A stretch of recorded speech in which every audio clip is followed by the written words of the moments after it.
Assalomu alaykum. Bizni ijtimoiy tarmoqda kuzatib borayotgan qadrdon aka-ukalar.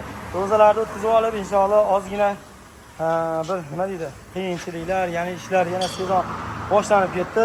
Hozir narigi sexdan ko'ra bu sexda ham apparatlar o'ta ko'payib ketgan. Sababi ikkala tomonda ham tinimsiz ustalarimiz bir 15 tacha usta tinimsiz ishlayapti. Sababi zakazlar o'ta ko'p. Mana bu yoqda hamma joy apparat ko'p ketdi. Lesa ham bor bu yerda. Mana bu yerda zagadovkalar, o yoqda turba profillar.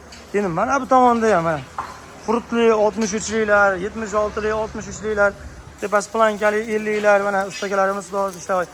Bu tomonda mana bir metr hammasi zakalar tayyori yo'q, eplolmayapmiz, yetkazolmayapmiz. Hozirgi yukimiz aynan Toshkentga mana xudo xolasa chiqishni boshladi. Bugun juda ham ko'p yuk chiqaramiz degan umidda. Oldiga birinchi yangi yo'lga akalarimizga 2 komplekt chempion apparatamizni 63ligidan va Ohangaronga 2 komplekt 50lik apparatamiz Dilmurod akamga. Kalitalar yuklab berdik, bonusga aravalarni berdik. Mishalka 2 ta eng zo'ridan mana yangi yo'l plus Ohangaron bitta-bittadan.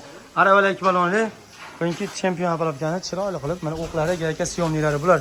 Sesma apparatga ham olgan, Ohangaronga 3 ta, keyin oldiga yuklab berdik.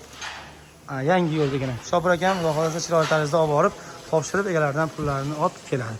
Hozir zakalat tashlab berishgan, o'zlari kelishgan, YouTube'da ko'rishib, ba'zilari bular ekalari ham o'zlari ketgan. Bizda ishlar qizg'in.